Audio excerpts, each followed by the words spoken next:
Hello guys, যখন আমি Malaysia থেকে দেশে যাচ্ছিলাম ওই টাইমের ভিডিওটা। আর বাসে বসে বসে অপেক্ষা করতেছি কখন বিমানবন্দরে যাবো।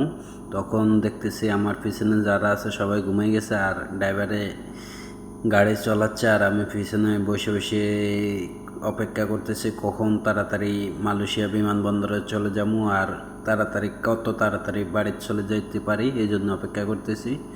অপেক্ষা করতে করতে আর ভালো লাগে না, আর গাড়ির বই থাকতে থাকতে রান হয়ে যাচ্ছে আর গরম লাগতেছে। আমার পাশে এক বাঙালি ছিল, উনি ঘুমাইয়ে গেছে আমার পাশে। উনি যাইতে যাইতে আর ভালো লাগে না উনির মালয়েশিয়া থাকতে, উনি নাকি একেবারে চলে যাবে, আমার পাশে বসে বসে ঘুমিয়ে গেছে।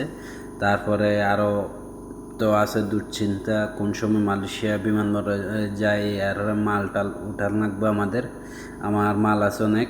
তারপরে বিমানবন্দরে যাই অনেকগুলো মাল উঠাই, এরপরে বিমানে যাই রেস্ট করবো। আর আমি চলে যাচ্ছি তাড়াতাড়ি, 6 ঘন্টা হলে আমার ফ্লাইট হবে। আর এই বিমানবন্দরে যাওয়ার পরে 6 ঘন্টা পরে আমার ফ্লাইট, এর আগে চলে যাচ্ছি আমি। আর এখানে লাস্ট বাস ছিল এটাই, এই জন্য তাড়াতাড়ি উঠে গেছি আমি। দেখতেছি সবাই আমার পিছনে ঘুমাচ্ছে আর ড্রাইভারে চালাচ্ছে কবে আর এই পথ শেষ হবে। আর ভালো লাগে না, প্রবাস জীবনটাই অনেক কষ্টের, কবে বাড়ি যায় একটা শান্তিতে একটা ঘুম দিব। আর আমি এখান থেকে যাইতে যাইতে 28 ঘন্টা বা 30 ঘন্টা মতন লাগে, যেদিন বাড়ি যেতে যেতে অনেক কষ্ট লাগে। এই যাওয়া আসে অনেক পরিশ্রম বেশি লাগে প্রবাসে।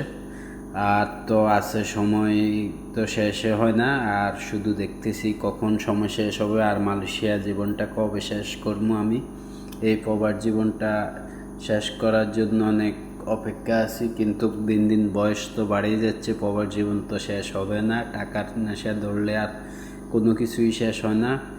শরীরে অসুস্থ থাকুক আর যেইটাই থাকুক, টাকার নেশা হইলে বড় নেশা। আর ফ্যামিলি হইলো তো আরও কথাই নেই, ফ্যামিলির চিন্তা করে করে প্রবাস জীবন কাটাই দেয়। আর আমার পাশে যে আছে সে কাল ঘুমাইতে আছে, কোনো টেনশন ছাড়াই ঘুমাইতেছে, আর আমি টেনশনে ঘুমাইতে পারতেছি না কখন আমি বিমানবন্দরে যাই ফুসবো। এই জন্য বসে বসে আপনাদেরকেও ব্লগ ভিডিওতে যোগদান করলাম আমার সাথে, আপনারাও দেখতে পারবেন আমার ভিডিওগুলো। আর আমি প্রবাসী জীবন ফেস থেকে বলতেছি সাকিব হৃদয়। আর